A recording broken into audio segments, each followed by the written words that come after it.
सबसे पहले आप सबको करवा चौथ की बहुत बहुत बड़ी वाली बधाई। आज क्या कहते हैं 2-3 दिन के बाद करवा चौथ है।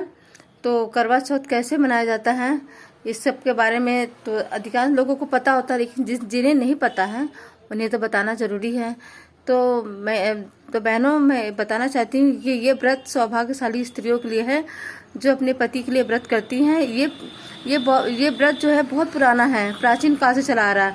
महाभारत जब हुआ था उसके पहले का है ये व्रत, तो ये तब से चला आ रहा। तो द्रौपदी ने भी इस व्रत क्यों किया था, तो समझ लीजिए कि कितना पुराना होगा। तो हम सबको भी मेरा फर्ज बनता है कि मैं आप लोग को बताऊं।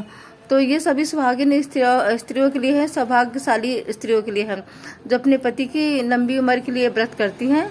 और इसमें गणपति जी की पूजा होती है और शिव परिवार की पूरे सभी लोग की पूजा होती है। तो पूजा करने के लिए कुछ विधि हैं और विधान है, उस विधि से पूजा किया जाए तो ज़्यादा ही फलित होता है।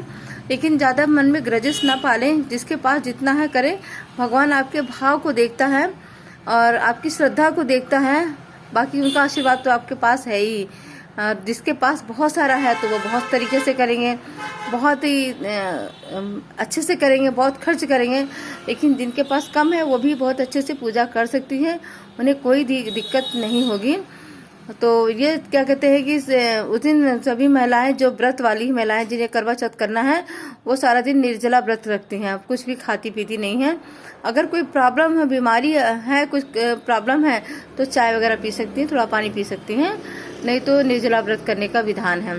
तो शाम को पूजा तभी किया जाता है जब चांद निकलता है, तो उसके पहले सारी तैयारी कर ली जाती है।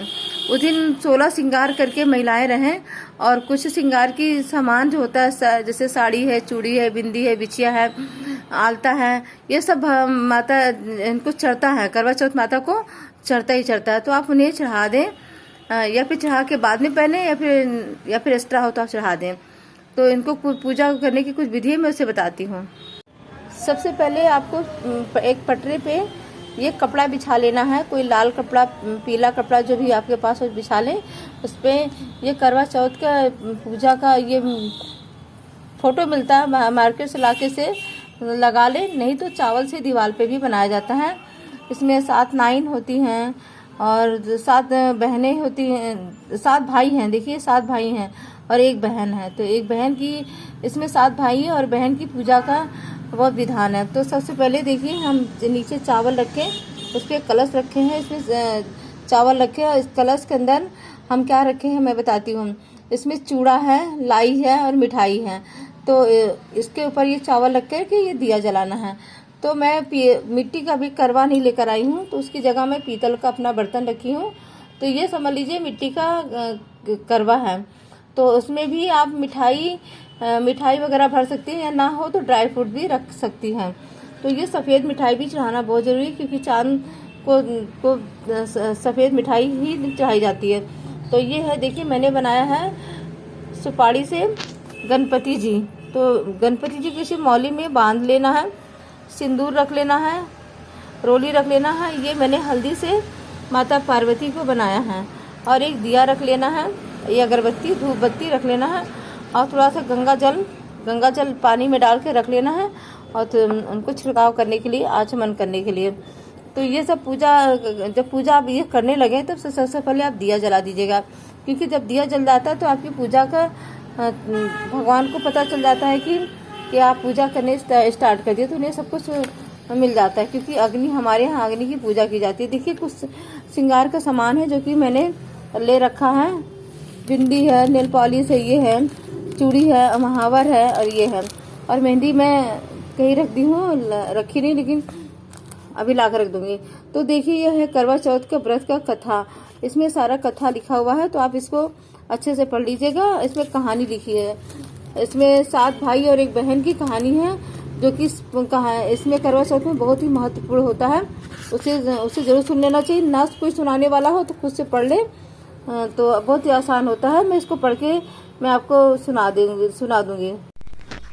बहुत लोग क्या अलग अलग तरीके से पूजा की जाती है। कुछ लोग पूड़ी हलवा भी चढ़ाते हैं, तो जिसके घर में जैसा चढ़ाया जाता है वो चढ़ा लें। और कुछ लोग यहाँ सिर्फ चावल के चीज़ें चढ़ाए जाते हैं, जैसे चावल के लड्डू बनाते हैं लोग, और चावल का ही अधिकांश, जैसे चूड़ा है, लाई है, ये सब चढ़ाया जाता है। तो जिसके घर जैसा होता है उसे करें। तो दोस्तों जब मैं पूजा करने बैठी थी तो मेरे घर में होता ही नहीं था, मैं शौक बस मैं पूजा को स्टार्ट कर दी थी, तो मुझे बताने वाला कोई नहीं था, तब कोई सोशल मीडिया भी नहीं था। मैंने अपने आप से किया और सभी बहुत अच्छे से किया और मेरा व्रत बहुत फलित हुआ। आप लोग भी करें, कोई मन में ग्रजेस ना लें और अच्छे से करें, भगवान सबका सुनते हैं। अब मैं करवा चौथ का कहानी सुनाने जा रही हूँ। करवा चौथ 4 कहानी होती है, लेकिन मैं एक कहानी में बता दे रही हूँ।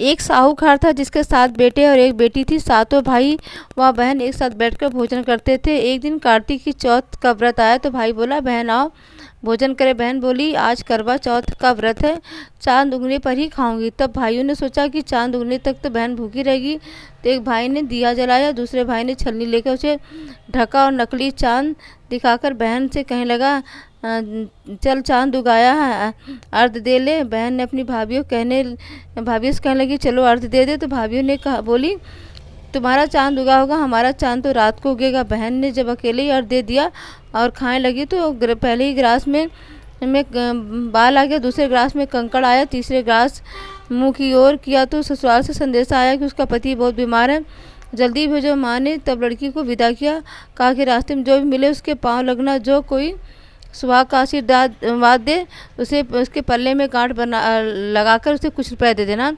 बहन जब भाइयों से विदा हुई तो रास्ते में जो भी मिला उसे यही आशीष दी कि तुम 7 भाइयों की बहन, तुम्हारे भाई सुखी रहें, तुम उनका सुख देखो। सुहाग का आशीष किसी ने भी नहीं दिया।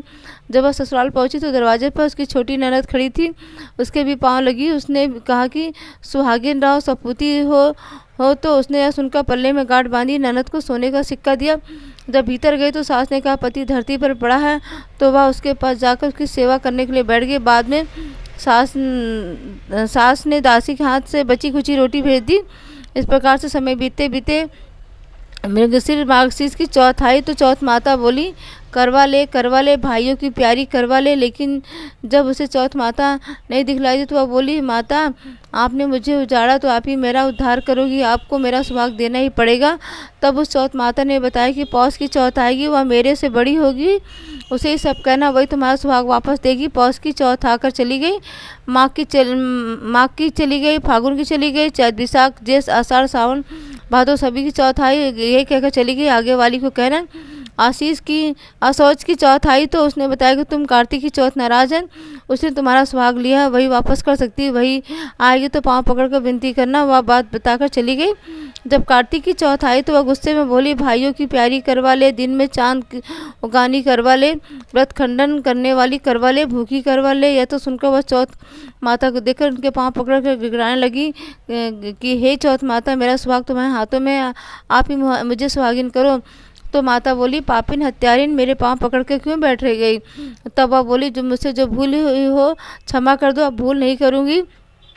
तो चौथ माता ने प्रसन्न होकर आंखों से काजल, नाखूनों से मेहंदी और टीके में से रोली लेकर छोटी उंगली से उसके आदमी पर छींटा दिया तो वह उठकर बैठ गया। बोला, आज मैं बहुत सोचा। वह बोली, क्या सोचे। तो मुझे तो 12 महीने हो गए, अब जाकर चौथ माता ने मेरा सुहाग लौटाया। तब उसने कहा कि जल्दी से माता का पूजन कर। जब चौथ की कहानी सुनी, करवा का पूजन किया तो प्रसाद खाकर दोनों पति पत्नी चौपड़ खेलने बैठ गए। नीचे से दासी आई तो उसने उन दोनों को चौपड़ के पास ही खेलते हुए देखा तो सासू जी को जाकर बताया। तब से सारे गांव में यह बात प्रसिद्ध हो गई कि सब स्त्रियाँ चौथ का व्रत करें तो सुहाग अटल रहेगा। जिस तरह से साहूकार की बेटी का सुहाग दिया, उसी तरह से चौथ माता सबको सुहागिन रखे। यही करवा चौथ की उपवास की सनातन महिमा है। धन्यवाद बहनों, मैंने आपको एक कहानी सुना दी है। आप ऐसी कहानियाँ सुनकर के करवा चौथ का व्रत करना और क्या कहते हैं कि मेरे लिए भी दुआ करना। धन्यवाद।